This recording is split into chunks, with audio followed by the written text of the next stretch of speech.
الحمد لله نحمده ونستعينه ونستغفره ونؤمن به ونتوكل عليه أما بعد فقد قال الله تعالى في كلامه المجيد وفرقانه الحميد সকলেই পড়ুন আউযু বিল্লাহি মিনাশ শাইতানির রাজীম বিসমিল্লাহির রাহমানির রাহিম ফাযকুরুনি আযকুরুকুম ওয়াশকুরুলি ওয়ালা তাকফুরুন। সকলে আবার পড়ুন ফাযকুরুনি আযকুরুকুম ওয়াশকুরুলি ওয়ালা তাকফুরুন। সাদাকাল্লাহুল আযীম। وعن أبي هريرة رضي الله عنه أنه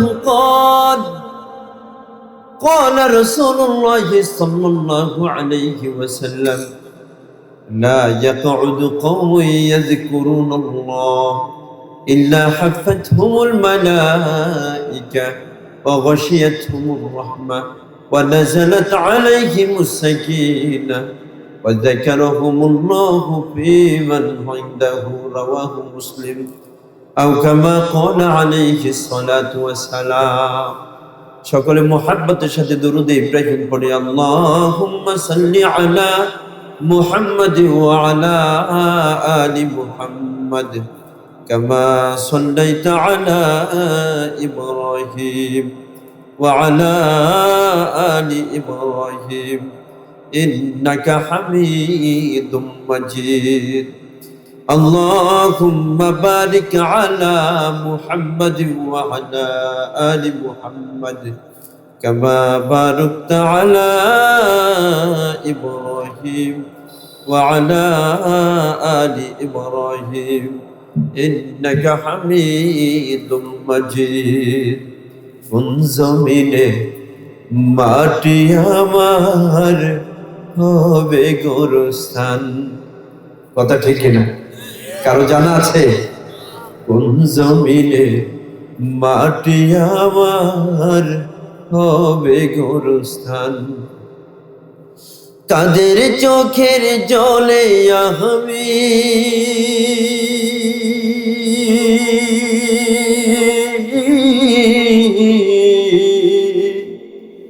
কাদের চোখের জলে আমি পাবো পরিত্রাণ। কোন জমিনে মাটি আমার হবে গোরস্থান, কার কাঁধে চড়ে আমি কবর দেশে যাব, জানি না কার মোহনা যাতে খোদার রহম পাবো, কথা ঠিক না? কার কাঁধে চড়ে আমি কবর দেশে যাব, জানি না কার মোহনা যাতে খোদার রহম পাবো, কার কারণে করবেন ক্ষমা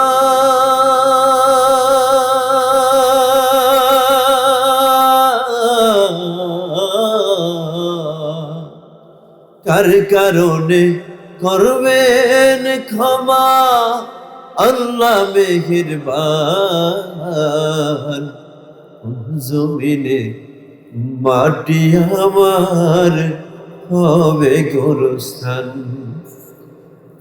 জমিনে মাটি আমার হবে গোরস্থান, কারায় আমায় গোসল দিবে আনবে কাফন, কে বাহায় আমার কেঁদে কেঁদে করে দেবে দাফন, কারায় আমায় গোসল দিবে, কে আনবে কাফন, কে বাহায় আমায় কেঁদে কেঁদে করে দেবে দাফন, কারায় আমার পাশে বসে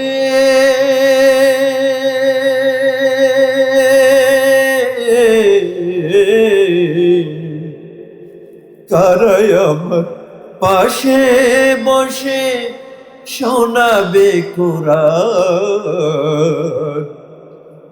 জমিনে মাটি আমার হবে গোরস্থান, কোন জমিনে মাটি আমার হবে গোরস্থান।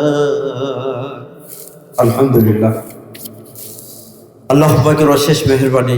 ভোটের পাড়া মাদ্রাসাতুল মাদিনা ও যুব সমাজের উদ্যোগে হাফেজ ছাত্রদের পাগড়ি প্রদান উপলক্ষে দ্বিতীয় বার্ষিক ইসলামী মহাসম্মেলন।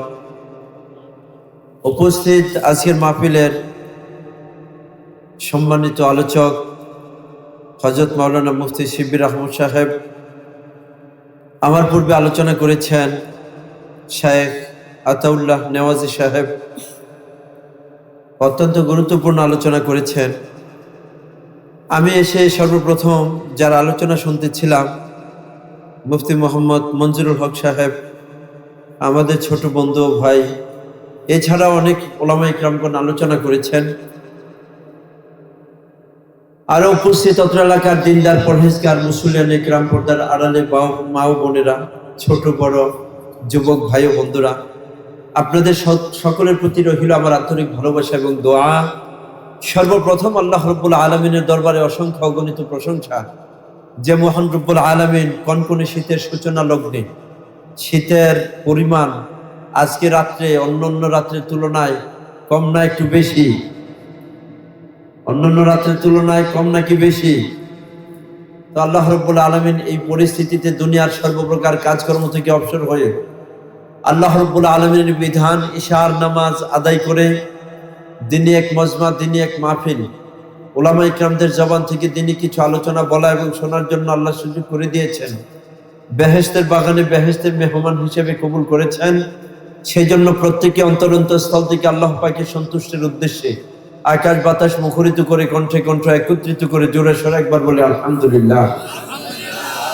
আমরা যে আজকের এই গুরুত্বপূর্ণ মাহফিলে বসতে পেরেছি, বেহেশতের বাগানে একত্রিত হয়ে বসতে পেরেছি, তাতে কি আপনারা খুশি না বেজা? অল্প না বেশি? তাহলে আবারও জোরে সোরে একবার বলি আলহামদুলিল্লাহ। আমরা কেউ দুনিয়াতে থাকার জন্য আসি নাই, দুনিয়াতে থাকার চেষ্টা করলেও কেউ থাকতে পারবে? কেউ থাকতে পারবে? শীতের দিনে মনে হয় মানুষ মারা যায় না। এই শীতের দিনে মানুষ মারা যায়, গরমের দিনে মানুষ মারা যায়, তাহলে সব মৌসুমেই মানুষ দুনিয়া থেকে চলে যাচ্ছে। জোরে বলুন কথা ঠিক কিনা? আমাকে আপনাকে ওই পৃথিবী ছেড়ে চলে যেতে হবে, কথা ঠিক কিনা? দুনিয়াতে আসলেই মৃত্যুবরণ করতে হয়, এইটাই স্বাভাবিক। আমরা এখন বর্তমানে বাড়িতে হয়তো নিজের সন্তান সন্ততিদেরকে জড়ায় ধরে কম্বল গায়ে দিয়ে শুয়ে আছি, কিন্তু এই কম্বল কতক্ষণ থাকবে? যদি আজ রাতে মরণ হয়ে যায়, আগামীকাল ফজরের আগে কবর খনন শেষ হয়ে যাবে, 10টার আগে পৃথিবী ছেড়ে চলে যেতে হবে। জোরে বলুন কথা ঠিক কিনা? আমার আপনার দেহটা মাটিতে পুঁতে রেখে আসবে আত্মীয় স্বজন সবাই মিলে। তারা বলবে না যে শীতকাল যেহেতু কিছুদিন আমরা দুনিয়াতে রাখি, গরমকালে দাফন করবো না, এমন সুযোগ আছে কি বলেন? হলে রে সমন জারি রবে না বাহাদুরি, এসেছিলে বাদশাহ হয়ে ফিরে যাবে দিন ভিখারি।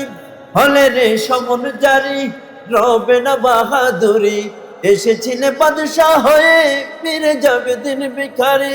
ছাদের এই বালাখানা হবে রে ফানা ফানা, ছাদের বালাখানা হবে রে ফানা ফানা, ছাদের বালাখানা হবে রে ফানা ফানা।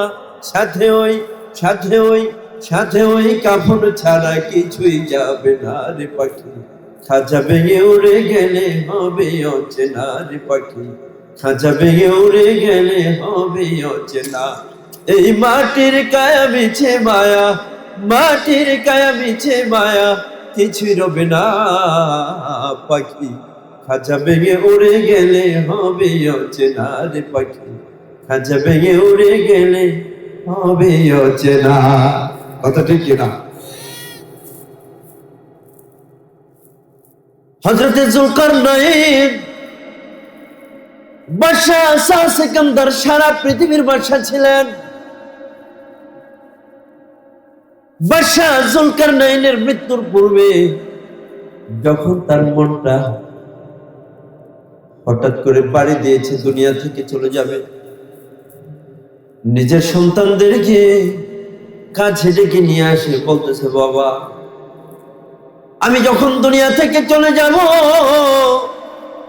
তখন আমার লাশটা কাপড়ের কাপড় দিয়া পেঁচাইয়া আমার দুইটা হাত কাপড়ের ফাঁকা দিয়ে বের করে এলাকায় একটু ঘোরাফেরা করবা, রাস্তাঘাটে বাজার হাটে একটু ঘোরাফেরা করবা।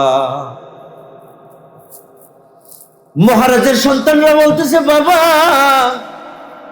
আপনি দুনিয়া থেকে চলে যাওয়ার পর যেহেতু আপনি সারা পৃথিবীর বাদশা ছিলেন, সারা পৃথিবীর রাজত্ব পরিচালনা করেছেন, রাষ্ট্রীয় মর্যাদায় আপনার দাফন কাফন কমপ্লিট করা হবে।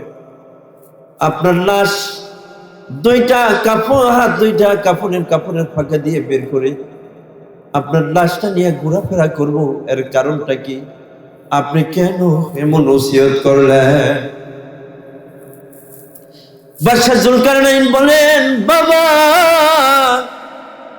এমন ওসিয়ত করার কারণ হলো দুনিয়ার মানুষেরা মনে মনে ভাবতেছেন বাদশাহ যুলকারনাইন সারা পৃথিবীর রাষ্ট্র পরিচালনা করেন, সে কত সম্মানের সাথে দুনিয়ার বুকে রয়েছেন, কিন্তু মানুষ এটা ভাবে না দুনিয়া থেকে চলে গেলে আমার বাড়ির পাশে একজন ফকির সারাদিন ভিক্ষা করে খায়, দুনিয়া থেকে যাওয়ার সময় তিনটা কাপড়ের কাপড় ছাড়া ওই ফকিরও আর কিছুই নিয়ে যেতে পারে না। জোরে বলুন কথা ঠিক কিনা? আমি সারা পৃথিবীর বাদশাহ হওয়া সত্ত্বেও ওই ফকিরের মতো তিনটা কাফনের কাপড় ছাড়া আর কিছুই নিয়ে যেতে পারবো না। বাবারে মানুষ যেন জানে, দেখো বাদশাহ যুলকারনাইন সারা পৃথিবীর বাদশাহ হওয়া সত্ত্বেও ফকিরি বেশি তিনটা কাফনের কাপড় নিয়ে আখিরাতের দিকে রওনা করেছে।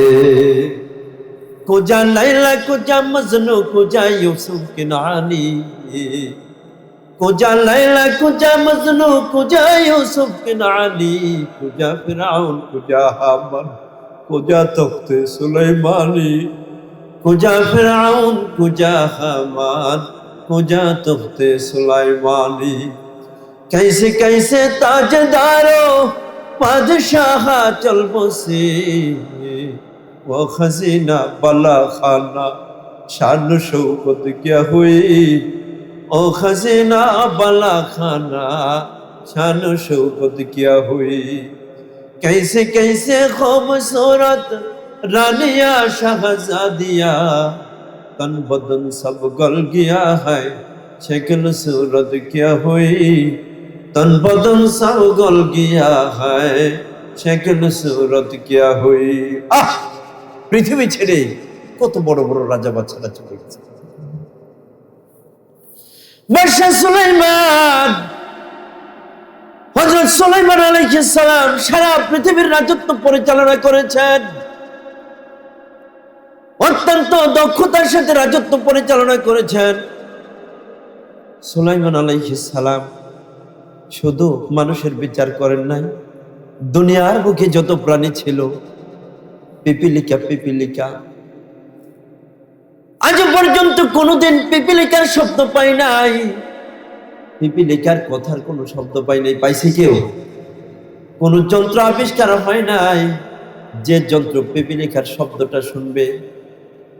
কিন্তু পিপিলিকা কানের ভিতরে যখন গেছে তখন তো মনে হয় কানের ভিতরে পিপিলিকা যায় নাই, মনে হয় শিয়াল ঢুকছে। কথা ঠিক না? অনেক আওয়াজ হয় না?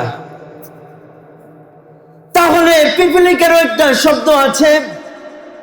বাদশাহ সুলাইমান আলাইহিস সালাম পিপিলিকার বিচার করতেন, দুনিয়ার যত প্রাণী রয়েছে সব প্রাণীর বিচার করতেন। হযরত সুলাইমান আলাইহিস সালাম তার একটা ইবাদতখানা ছিল, কাচের তৈরি ইবাদতখানা। বাইতুল মুকাদ্দাস ফিলিস্তিন অবস্থিত যে মসজিদ বাইতুল মুকাদ্দাস, আল্লাহ তুমি ফিলিস্তিনকে আজাদ বানায় দাও, সকলে বলে আমিন। মুসলমানদের প্রথম কিবলা আবার মুসলমানদের হাতে ফিরিয়ে দাও, সকলে বলে আমিন। ফিলিস্তিনিদের ঘর বাড়ি জায়গা জমি সব কিছু তাদের হাতে ফিরিয়ে দাও, সকলে বলে আমিন। যারা ইসলাম ও মুসলমানদের নিয়ে ষড়যন্ত্র করতেছে, ইসলাম ও মুসলমানদেরকে ধ্বংস করে দেওয়ার জন্য পায়তারা চালাইতেছে, আল্লাহ তুমি তাদেরকে জীবনের জন্য ধ্বংস করে দাও, সকলে বলে আমিন। হযরত সুলাইমান আলাইহিস সালাম ইবাদত বন্দেগী করার জন্য ওই যে কাচের ঘরে প্রবেশ করলেন, তিনি ভিতরে থেকে ইবাদত বন্দেগী করতেছেন। বাহির থেকে সব কিছু দেখা যায়, মানুষেরা দেখতেছেন সুলাইমান আলাইহিস সালাম রুকুতে গেলেন, মানুষেরা দেখতেছেন সুলাইমান আলাইহিস সালাম সিজদায় গেলেন, মানুষেরা দেখতেছেন সুলাইমান আলাইহিস সালাম দাঁড়িয়ে ইবাদত করতেছেন। হঠাৎ করে এক আগন্তুক এসে বলতেছেন, আসসালামু আলাইকুম ইয়া সুলাইমান। সুলাইমানকে সালাম দিলেন। সুলাইমান আলাইহিস সালামকে সালাম দেওয়ার পরে তিনি ঘাড় মোড়াইলেন, ঘাড় ফিরে বলতেছেন, ওয়ালাইকুম সালাম। কে গো তুমি কি জানো না আমার দিনগুলো ভাগ করে নিয়েছি, যেদিন আমি সংসারের কাজ করব ওই দিন আমি রাষ্ট্রীয় কাজ করব না, যেদিন ইবাদত বন্দেগীতে লিপ্ত থাকবো ওই দিন সংসারের কাজও করব না, রাষ্ট্রীয় কোনো কাজও করব না। তাছাড়া আমার কাছে আসতে পারমিশন লাগে, আমার সিকিউরিটি গার্ড রয়েছে, আমার বডি গার্ড রয়েছে। কই কেউ তো আমাকে আগাম কোনো সংবাদ দিল না। হুজুর একটা লোক আসবে আপনার সাথে সাক্ষাৎ করতে, কেউ তো আমাকে কিছুই জানায় নাই, কিন্তু তুমি কিভাবে চলে আসলে এখানে? ওই লোকটা বলতেছেন, হুজুর আমি এমন একজন ব্যক্তি আসছি, পৃথিবী সৃষ্টির পর থেকে কত বড় বড় রাজা বাদশার কাছে আসছি, আমি কোনোদিন কারো কাছে পারমিশন নিয়ে আগমন করি না। আল্লাহু আকবার। আমি কোনোদিন কারো কাছ থেকে পারমিশন নিয়ে আগমন করি নাই। আমি এমন একজন ব্যক্তি আপনার দরবারে আসছি, আমি বড় বড় রাজা বাদশাদেরকে তাদের সিংহাসন ছেড়ে মাটির গর্তে তাদেরকে আমি ঢুকাই দেই। আমি এমন একজন ব্যক্তি আসছি, বড় বড় প্রাসাদের মালিক, তাদের জন্য আমি কবর বাসস্থান বানাই দেই। আমি এমন একজন ব্যক্তি আপনার দরবারে আগমন করেছি, হাজার হাজার সন্তানকে আমি এতিম বানিয়ে ফেলছি। আমি এমন একজন ব্যক্তি আপনার দরবারে আসছি, লক্ষ লক্ষ বাবা মায়ের বুক আমি খালি করে ফেলছি, হাজার হাজার স্ত্রীদেরকে আমি বিধবা বানায় ফেলছি, অনেক ছেলেদেরকে আমি স্ত্রী হারা বানায় ফেলছি। আমি এমন একজন ব্যক্তি আগমন করেছি যে সুন্দরের উপসী মেয়েদের দেহটারে পোকামাকড়ের খাবার বানায় ফেলছি। হযরত সুলাইমান আলাইহিস সালাম বলতেছেন, নাম কদ আরিফতুকা, হ্যাঁ আমি তোমাকে চিনেছি। আনতা মালিকুল মাউত, হ্যাঁ হ্যাঁ তুমি মালাকুল মাউত, তোমাকে চিনেছি। বলতেছে এই টাইমে তুমি কেন আসছো? বলতেছেন, হুজুর আমি মানুষের সাথে জীবনে একবার সাক্ষাৎ করি। তাহলে সুলাইমান আলাইহিস সালাম সময় আছে না শেষ হয়ে গেছে? ও ভাই বাবা, ও আমার মায়েরা বোনেরা, কিসের রং তামাশায় গো আমরা লিপ্ত রয়েছি। মালাকুল মউত কিন্তু একদিন চলে আসবে গো বাবা। মহান রব্বুল আলামিন কুরআনুল কারীমে সূরাতুল কফে ঘোষণা করতেছেন, ওয়াজাআত সাকরাতুল মাউতি বিল হাক্কি যালিকা মা কুনতা মিনহু তাহিদ। আল্লাহ বলতেছেন, ও আমার বান্দা-বান্দীরা, তোমরা শোনো শোনো, তোমাদের নিকটে মৃত্যুর যন্ত্রণা চলে আসবে। ওই যন্ত্রণা চলে আসবে যেটা নিয়ে তোমরা বাহানা করতেছিলা। ভালো একটা হসপিটাল নিয়ে বাঁচাইতে পারবে, ভালো একজন ডাক্তার দেখাইলে বাঁচাইতে পারবে, সন্তানেরা টাকা পয়সা বেশি ভাঙলে বাঁচাইতে পারবে, দেশের বাহিরে চিকিৎসা করলে মনে হয় বাঁচাইতে পারবে। কিন্তু না না, আল্লাহ রাব্বুল আলামিন আমাদেরকে দুনিয়াতে একটা মেয়াদ দিয়ে পাঠাইছেন। জোরে বলুন কথা ঠিক কিনা? আল্লাহ রাব্বুল আলামিন কুরআনুল কারীমে ঘোষণা করেন, ওয়াজাআত সাকরাতুল মাউত বিল হাক্কি যালিকা মা কুনতা মিনহু তাহিদ ওয়া লিকুল্লি উম্মাতিন আজালুন ফাইযা জাআ আজালুহুম লা ইস্তাখিরুনা সাআতান ওয়া লা ইস্তাকদিমুন। আল্লাহ তাআলা বলতেছেন, প্রত্যেকটা মানুষের জন্য একটা মেয়াদ দিয়ে আমি দুনিয়ার বুকে পাঠাইছি। যখন মেয়াদ শেষ হয়ে যাবে, এক মুহূর্ত এদিক সেদিকও করা হবে না, সঙ্গে সঙ্গেই পৃথিবী ছেড়ে চলে যেতে হবে। সুলাইমান আলাইহিস সালাম হতভম্ব হয়ে গেলেন। ও মালাকুল মউত, বাইতুল মুকাদ্দাসের কাজ চলতেছে, সারা পৃথিবীর রাজত্ব পরিচালনার দায়িত্ব আমার হাতে। মালাকুল মউত বলতেছেন, ও সুলাইমান, না না না, সময় শেষ হয়ে গেছে। আচ্ছা ঠিক আছে, আমাকে একটু শোয়ার জন্য অনুমতি দাও। বলতেছেন, না না না, আপনাকে শোয়ার জন্য অনুমতিও দেওয়া হবে না। ও আমার ভাইরা বাবারা, কত মানুষ বিদেশ গিয়েছে, স্ত্রীর কাছে বলে গেছে, ও ভাই, বাড়িতে আসার জন্য প্রস্তুতি গ্রহণ করছে, টিকিট কাউন্টারে দুনিয়া থেকে চলে গেছে। হঠাৎ করে ঘুমিয়ে আছে, ঘুমের ঘরে কত বন্ধু বান্ধব সহ শুয়ে আছে। ঘুম থেকে উঠে দেখে সে দুনিয়া থেকে চলে গেছে। স্ত্রীর কাছে জীবনের শেষ বিদায়টাও নিতে পারে না, গোপনে একটা অ্যাকাউন্ট ছিল বলতেও পারে নাই, কার কাছে টাকা পয়সা পাবে তাও বলতে পারে নাই। এমন একটা সময় চইলা গেছে নাকি আসতেছে। সুলাইমান আলাইহিস সালাম বলতেছেন, একটু শোয়ার জন্য পারমিশন দেন। না না না, এই যে দেখেন মৃত্যুর পরোয়ানা আল্লাহ রাব্বুল আলামিনের পক্ষ থেকে ঘোষণা হয়ে গেছে। আপনি দাঁড়ানো অবস্থায় থাকবেন, আপনার মরণ হয়ে যাবে। সূরাতুস সাবার 14 নম্বর আয়াতে আল্লাহ রাব্বুল আলামিন পুরো ঘোষণা করতেছেন, ফালাম্মা কাযাইনা আলাইহিল মাউত, আমি যখন তার মৃত্যু সংঘটিত করলাম, আমি যখন তার মৃত্যু সংঘটিত করলাম, তার মৃত্যুর সংবাদ দিয়া দিল ইউপোকা। ইউপোকা তার মৃত্যুর সংবাদ দিয়া দিল, তাআকুলু মিন সাআদা, তার যে লাঠিটা ছিল লাঠিটা খেয়ে ফেলছে। হযরত হাসান বসরি রহমাতুল্লাহি আলাইহি বলেন, সুলাইমান আলাইহিস সালাম ওই লাঠির উপর ভর করে মৃত্যুর পরে একদিন 2 দিন নয়, 1 মাস 2 মাস নয়, প্রায় 1 বছর সেখানে দাঁড়ায় ছিল। বলেন সুবহানাল্লাহ। यहाँ हम सब मुसाफिर है, वही आखिर ठिकाना, कोई आगे रवाना है, कोई पीछे रवाना, कोई आगे रवाना है, कोई पीछे रवाना। ও আমার ভাইরা বাবারা, দুনিয়ার বুকে সুন্দরভাবে জীবন পরিচালনা করতে হবে। ও আমার মায়েরা বোনেরা, এভাবে কতদিন গো মোবাইল টিপে সময় নষ্ট করবা, ফেসবুক দেখে সময় কতদিন নষ্ট করবা, ইউটিউব দেখে কতদিন সময় নষ্ট করবা, টিকটক করে টিকটক দেখে কিভাবে গো সময় নষ্ট করতেছে গো মা। মহান রব্বুল আলামিন হাসরের ময়দানে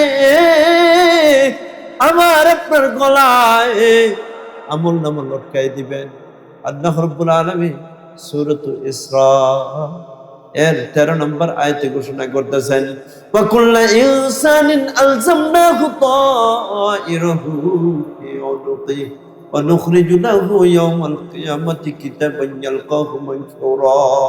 আল্লাহ রাব্বুল আলামিন বলেন, প্রত্যেক বান্দা বান্দির গলায় আমি আমলনামা লটকায় দেব। ওই দিন আমলনামাটা তারা খোলা অবস্থায় পাবে। আমি তাদেরকে বলবো ইকরা কিতাবাকা, তুমি তোমার আমলনামা পড়তে থাকো, তুমি তোমার আমলনামা পড়তে থাকো। কাফা বিনাফসিকাল ইয়াউমা আলাইকা হাসিবা, আজকে তোমার হিসাব দেওয়ার জন্য তুমি নিজেই যথেষ্ট। আমলনামা পড়ার পর এবার আল্লাহ রাব্বুল আলামিন আমাদেরকে বলবেন, ও আমার বান্দা, ও আমার বান্দি, তুমি তো তোমার হায়াতে জিন্দেগির 60-70 বছর আমলনামা পড়ছো, এখন তুমি নিজেই বলো দেখি, তুমি কি জান্নাতের কাজ বেশি করেছো নাকি জাহান্নামের কাজ বেশি করেছো? ও আমার ভাইরা বাবারা, সময় সংক্ষিপ্ত, আলোচনা অত্যন্ত গুরুত্বপূর্ণ। আমি কুরআনুল কারীমের সূরা বাকারা থেকে একটি আয়াতে কারিমা তেলাওয়াত করেছি, আপনারা নিজেরও পড়েছিলেন, ফাযকুরুনি আযকুরুকুম ওয়াশকুরুলি ওয়ালা তাকফুরুন। আল্লাহ রাব্বুল আলামিন বলেন, ও আমার বান্দা বান্দীরা, তোমরা আমাকে স্মরণ করো, আমিও তোমাদেরকে স্মরণ করব। বলেন সুবহানাল্লাহ। একই জিকির করি, লা ইলাহা ইল্লাল্লাহ, জোরে লা ইলাহা ইল্লাল্লাহ, লা ইলাহা ইল্লাল্লাহ, লা ইলাহা ইল্লাল্লাহ, লা ইলাহা ইল্লাল্লাহ, লা ইলাহা ইল্লাল্লাহ, লা ইলাহা ইল্লাল্লাহ, লা ইলাহা ইল্লাল্লাহ, মুহাম্মাদুর রাসূলুল্লাহ সাল্লাল্লাহু আলাইহি ওয়াসাল্লাম। আমরা দুনিয়ার বুকে কেন সময়গুলো নষ্ট করে দিলাম গো বাবা, ও আমার বাবা, ও আমার মা, দুনিয়াতে অনর্থক কেন সময়গুলো নষ্ট করলাম? ফেসবুক, টিকটক দেখে কেন সময়গুলো নষ্ট করলাম? দুইটা চোখ যখন বন্ধ হয়ে যাবে তখন চিন্তার কারণ হয়ে যাবে, হায় হায় কেন সময়গুলো নষ্ট করলাম? নবীজি সাল্লাল্লাহু আলাইহি ওয়াসাল্লাম হাদিসে পাকে ঘোষণা করেন, বাইহাকি শরীফের হাদিস, আল্লাহর রাসূল বলেন, ইউনাদি মুনাদি ইয়াউমাল কিয়ামাহ, কিয়ামতের দিন একজন ঘোষণাকারী ঘোষণা করবে, আইনা উলিল আলবাব, জ্ঞানীরা কোথায়, জ্ঞানীরা কোথায়? ফেরেশতারা বলবে, আইয়ু উলিল আলবাবি তুরিদ, তোমরা কোন সমস্ত জ্ঞানীদেরকে তালাশ করতেছো? ঘোষণা হবে, আল্লাযীনা ইয়াযকুরুনাল্লাহা কিয়ামান ওয়া কুউদান ওয়া আলা জুনুবিহিম ওয়া ইয়াতাফাক্কারুনা ফী খালকিস সামাওয়াতি ওয়াল আরদ রব্বানা মা খালাকতা হাযা বাতিলা। বলবে, কোন সমস্ত জ্ঞানীদেরকে তোমরা তালাশ করতেছো?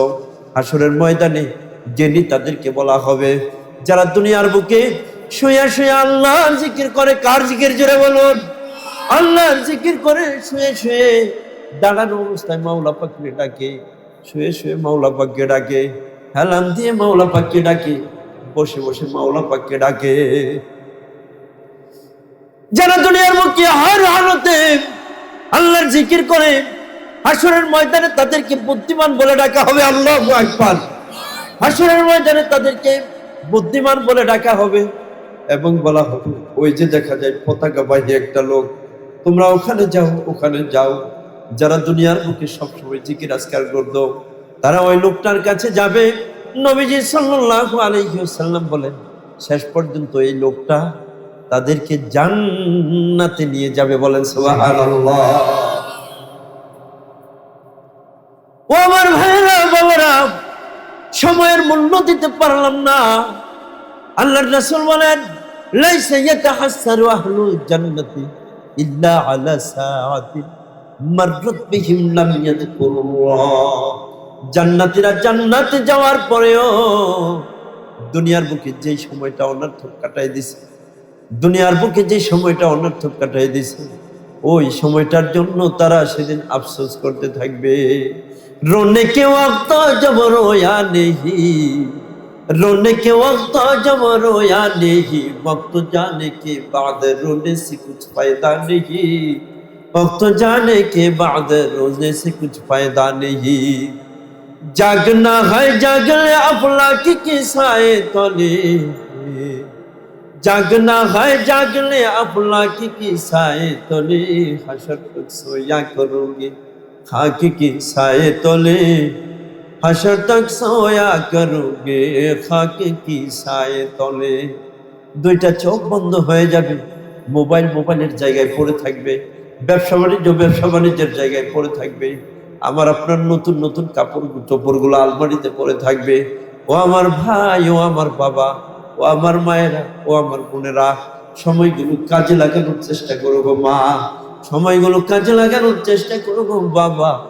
এই জন্য নবীজি সাল্লাল্লাহু আলাইহি ওয়াসাল্লাম হাদিসে পাকে সময়গুলো যারা ইবাদত বন্দেগীতে কাটায় তাদেরকে হাসরের ময়দানে বুদ্ধিমান বলে ডাকা হবে বলে ঘোষণা করেছেন। হযরত উম্মে হানি রাদিয়াল্লাহু আনহা নবীজি সাল্লাল্লাহু আলাইহি ওয়াসাল্লামের চাচাতো বোন ছিলেন। আল্লাহর রাসূল একদিন উম্মে হানির পাশ দিয়ে যাইতেছিলেন। উম্মে হানি রাদিয়াল্লাহু আনহা বৃদ্ধ হয়ে গেলেন, এখন আর চোখে ভালো করে দেখে না, এখন আর আগের মতো শরীরে শক্তি নাই। উম্মে হানি রাদিয়াল্লাহু আনহা নবীজি সাল্লাল্লাহু আলাইহি ওয়াসাল্লামকে বলতেছেন, ইয়া রাসূলুল্লাহ কাবিরতু ওয়া যাআফতু, ইয়া রাসূলুল্লাহ আমি তো বৃদ্ধ হয়ে গেছি, আমি তো দুর্বল হয়ে গেছি, আল্লিমনি শাইআন, আমাকে এমন কিছু ইবাদত বন্দেগীর কথা বলে দেন, আবুদুল্লাহ জালিসান, আমি যেন বসে বসে ইবাদত বন্দেগীগুলো করতে পারি। আগে কোরআন তেলাওয়াত করতাম, চোখে পাওয়ার ছিল, এখন আর চোখে পাওয়ার নাই, কোরআন তেলাওয়াত তো এখন আর করতে পারি না। আগে কোমরে শক্তি ছিল, হাঁটুতে শক্তি ছিল, উঠে বসে দাঁড়িয়ে নামাজ কালাম পড়তে পারতাম, এখন আর আগের মতো নামাজ পড়তে পারি না। আপনি মেহেরবানি কইরা আমার জন্য এমন কিছু আমল বলে দেন যে আমলগুলো আমি বসে বসে করব। হযরত নবীজি সাল্লাল্লাহু আলাইহি ওয়াসাল্লাম উম্মে হানিকে বলতেছেন, উম্মে হানি তুমি যদি সময় পাও 100 বার সুবহানাল্লাহ পড়ো, 100 বার আলহামদুলিল্লাহ পড়ো, 100 বার আল্লাহু আকবার পড়ো, 100 বার লা ইলাহা ইল্লাল্লাহ পড়ো। নবীজি সাল্লাল্লাহু আলাইহি ওয়াসাল্লাম বলেন, ও উম্মে হানি তুমি যদি 100 বার সুবহানাল্লাহ পড়ো তোমার আমলনামায় কি সওয়াব হবে। তুমি যদি 100 বার সুবহানাল্লাহ পড়ো, মহান রব্বুল আলামিন তোমার আমলনামায় 100 গোলাম আল্লাহর রাস্তায় আযাদ করে দিলে যে সওয়াব হবে, 100 বার সুবহানাল্লাহ পড়লে ওই সওয়াব তোমার আমলনামায় লিখে দিবেন। বলেন সুবহানাল্লাহ। তুমি যদি 100 বার আল্লাহু আকবার পড়ো, আলহামদুলিল্লাহ পড়ো, 100 বার আলহামদুলিল্লাহ পড়লে 100 ঘোড়া যুদ্ধের ময়দানে অস্ত্র শস্ত্র সুসজ্জিত 100 ঘোড়া যুদ্ধের ময়দানে আল্লাহর রাস্তায় দান করে দিলে যে সওয়াব হবে, 100 বার আলহামদুলিল্লাহ পড়লে তোমার আমলনামায় আল্লাহ ওই সওয়াব লিখে দিবেন। বলেন সুবহানাল্লাহ। তুমি যদি 100 বার আল্লাহু আকবার পড়ো, তোমার আমলনামায় 100 উট কুরবানি দিলে যে উটগুলো আল্লাহর দরবারে কবুল হয়ে গেছে, ওই উট কুরবানির সওয়াব আল্লাহ তোমার আমলনামায় লিখে দিবেন। বলেন সুবহানাল্লাহ। তুমি যদি 100 বার লা ইলাহা ইল্লাল্লাহ পড়ো, তোমার আমলনামায় যে সওয়াব হবে এই সওয়াবের পরিমাণ হবে দুনিয়ার জমিন থেকে আসমান পর্যন্ত যে ফাঁকা জায়গা আছে, 100 বার লা ইলাহা ইল্লাল্লাহ পড়লে ওই ফাঁকা জায়গা সমপরিমাণ সওয়াব লিখে দিবেন। বলেন সুবহানাল্লাহ। আমার ভাইয়েরা, বাবারা, মহান রব্বুল আলামিন দুনিয়াতে পাঠিয়েছেন ইবাদত বন্দেগী করার জন্য, তাই ইবাদত বন্দেগীর মাধ্যমে সময়গুলো কাটানোর চেষ্টা করতে হবে। জোরে বলুন কথা ঠিক কিনা? মোবাইল টিপে ফেসবুক দেখে অনর্থক সময়গুলো কেটে জীবনটাকে বরবাদ করতেছি। দুইটা চোখ বন্ধ হয়ে গেলেই তো আমাদের জাহান্নাম ছাড়ার কোনো উপায় থাকবে না। জোরে বলার কথা ঠিক কিনা? একটু জিকির করি, লা ইলাহা ইল্লাল্লাহ। এই আচ্ছা, লা ইলাহা ইল্লাল্লাহ। একটু মেহেরবানি করে সামনের দিকে চাপি, পেছন থেকে যারা আসবে ওরা যেন সহজে বসতে পারে। চাপি ভাই, একটু গায়ের সাথে লেগে লেগে বসার সুন্নত। আল্লাহর রাসূলের একটা সুন্নতের উপর আমল করলে আল্লাহর রাসূলের সাথে জান্নাতে যাওয়া যাবে। বলেন সুবহানাল্লাহ। একটু মেহেরবানি করে তাড়াতাড়ি আসি। হ্যাঁ, লা ইলাহা ইল্লাল্লাহ, জোরে লা ইলাহা ইল্লাল্লাহ, লা ইলাহা ইল্লাল্লাহু মুহাম্মাদুর রাসূলুল্লাহ সাল্লাল্লাহু আলাইহি ওয়াসাল্লাম। আল্লাহ আল্লাহ আল্লাহ আল্লাহ আল্লাহ আল্লাহ আল্লাহ আল্লাহ। এই সভাপতি সবার সাথে কথা আছে না? আল্লাহ আল্লাহ আল্লাহ আল্লাহ আল্লাহ আল্লাহ আল্লাহ আল্লাহ আল্লাহ আল্লাহ আল্লাহ আল্লাহ আল্লাহ আল্লাহ, লা ইলাহা ইল্লাল্লাহু মুহাম্মাদুর রাসূলুল্লাহ সাল্লাল্লাহু আলাইহি ওয়াসাল্লাম। আমরা সবসময় জিকিরে থাকবো তো ইনশাআল্লাহ? আলহামদুলিল্লাহ। এইমাত্র আমাদের সামনে আমাদের আজকের মাহফিলের উদ্বোধক জনাব মোহাম্মদ জামাল হোসেন, বিশিষ্ট ব্যবসায়ী, নারায়ণগঞ্জ, তিনি আমাদের মাঝে উপস্থিত হয়েছেন। সকলেই বলে আলহামদুলিল্লাহ। নবীজি সাল্লাল্লাহু আলাইহি ওয়াসাল্লাম বলেন, হাসরের ময়দানে কিছু মানুষ হাসতে হাসতে জান্নাতে চলে যাবে। সুবহানাল্লাহ। হাসতে হাসতে জান্নাতে চলে যাবে। কি গো, হাসরের ময়দানে এত ভয়, এত পেরেশানি, এত পেরেশানির মধ্যেও লোকগুলো জান্নাতের দিকে যাচ্ছে হাসতে হাসতে, কারণটা কি? নবীজি সাল্লাল্লাহু আলাইহি ওয়াসাল্লাম বলেন, এরা ওই সমস্ত লোক হবে যারা দুনিয়ার বুকে জিকির করে জবান ভিজিয়ে রেখেছিল। দুনিয়ার বুকে যারা জিকির করে জবান ভিজিয়ে রেখেছিল, তারা হাসরের ময়দানে হাসতে হাসতে জান্নাতে চলে যাবে। সুবহানাল্লাহ। ও আমার ভাইরা বাবারা, কিভাবে সময়গুলো কাটাই দিলাম। জবান তো দিয়েছেন ইবাদত করার জন্য, কিন্তু এই জবান দিয়ে কত ধরনের নাফরমানি করতেছি, এই জবান দিয়ে পাপ কাজ করতেছি, এই জবান দিয়ে আমরা কত ধরনের বিপদ শিকাইতে লিপ্ত হয়ে যাই। জবান দিয়ে মিথ্যা কথা বলতেছি, এই জবান দিয়ে ঝগড়া করতেছি, এই জবান দিয়ে গালাগালি করতেছি।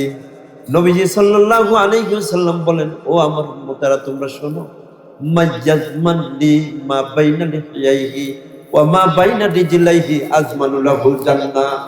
আল্লাহর রাসূল বলেন, ও আমার উম্মতেরা, তোমরা শোনো, তোমরা যারা জবানের হেফাজতের দায়িত্ব নিতে পারো, লজ্জাস্থানের হেফাজতের দায়িত্ব নিতে পারো, আমি রাসূল তোমাদের জান্নাতে যাওয়ার জিম্মাদারি গ্রহণ করব। বলেন সুবহানাল্লাহ।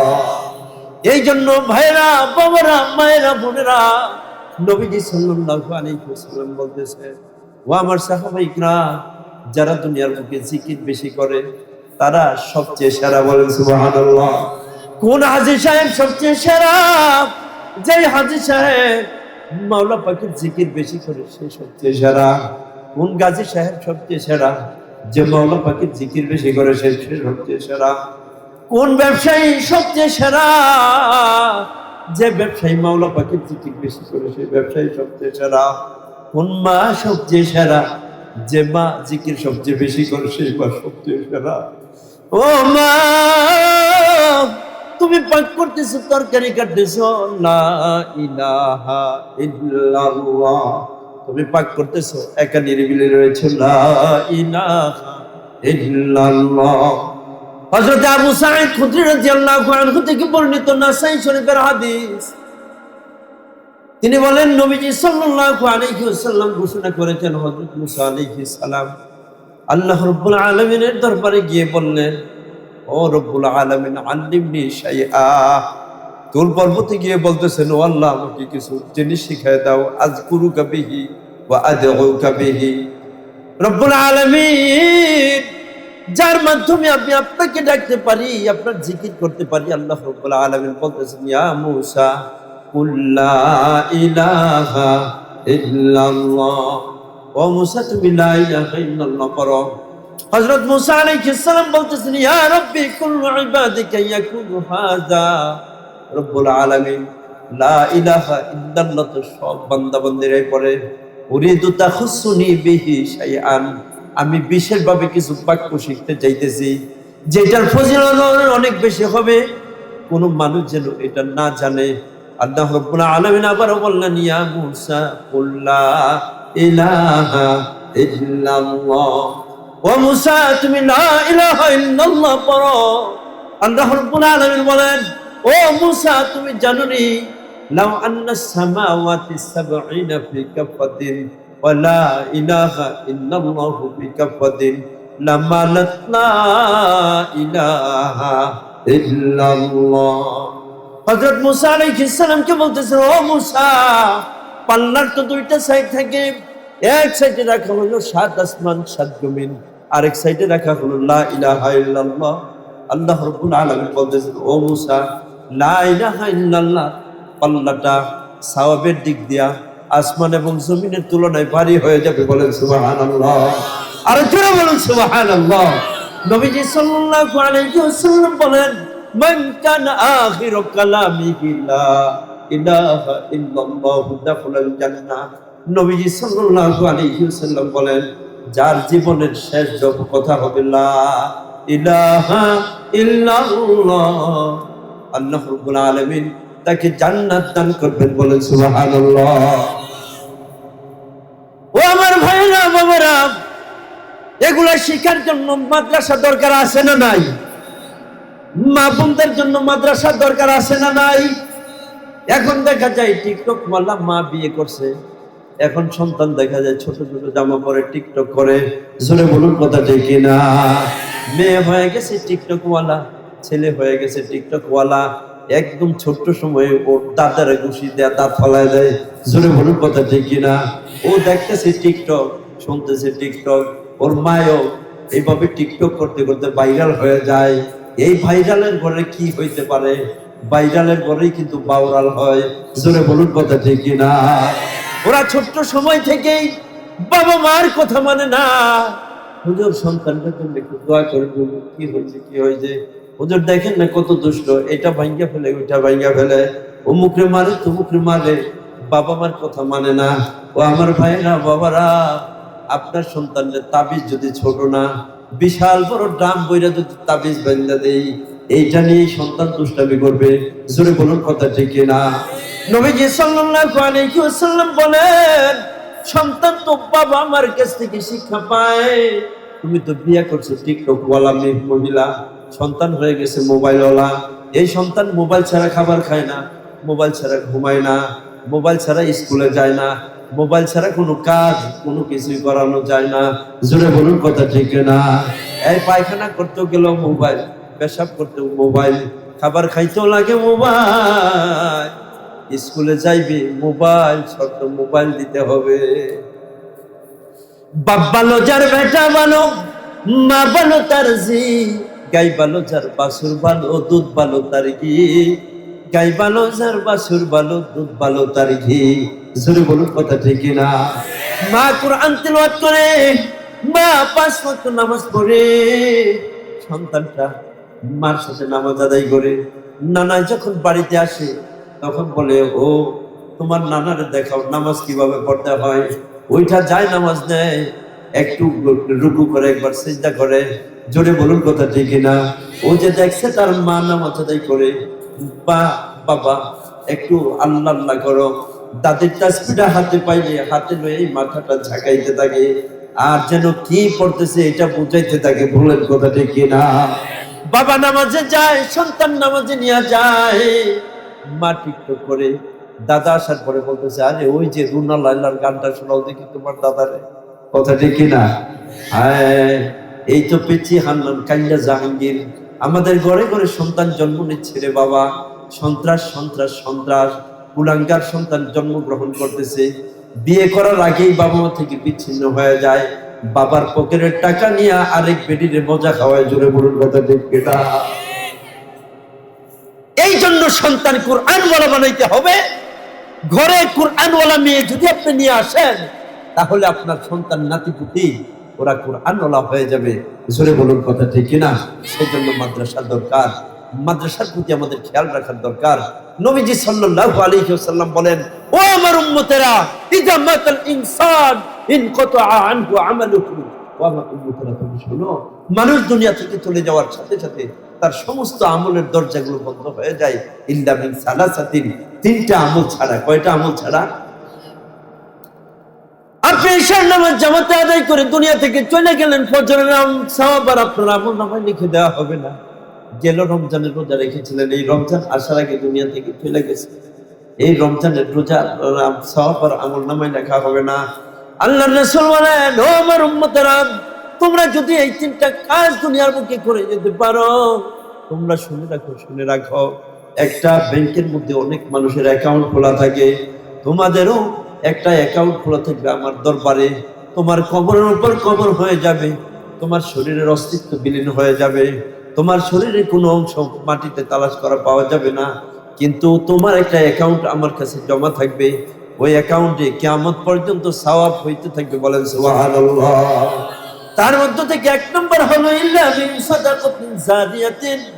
আল্লাহর রাসূল বলেন, এক নম্বর হলো সাদকা জারিয়া, জনকল্যাণমূলক কোনো কাজ করে যাওয়া। গো বাবা, মসজিদে দান করলাম, মাদ্রাসায় দান করলাম, জনকল্যাণমূলক কোনো কাজ করে গেলাম, একটা টিউবওয়েল ঘেরে দিলাম, মাদ্রাসায় একটা পাখার ব্যবস্থা করে দিলাম, শীতের দিনে কার্পেটের ব্যবস্থা করে দিলাম, মাদ্রাসায় কিছু টাকা পয়সা দান করলাম, এখানে ভবন হয়ে গেল।